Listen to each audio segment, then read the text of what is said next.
ఇంకొకటి ముఖ్యంగా మనకు రేవంత్ రెడ్డి గారు కాంగ్రెస్ గవర్నమెంట్ వచ్చిన తర్వాత గ్రామ పంచాయతీల్లో ఎటువంటి పరిపాలన సాగడం లేదు.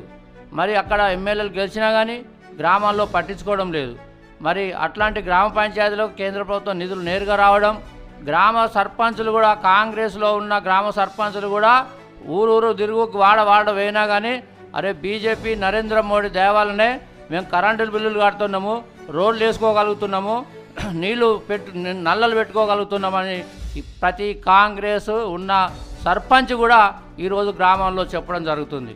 అందుగుంచే రాబోయే కాలంలో గ్రామ సర్పంచ్ ఎలక్షన్లో కూడా ఎంపీటీసీలో కూడా భారతీయ జనతా పార్టీకి ప్రజలు ఆశీర్వాదం ఇస్తారని మేము కోరుకుంటున్నాం.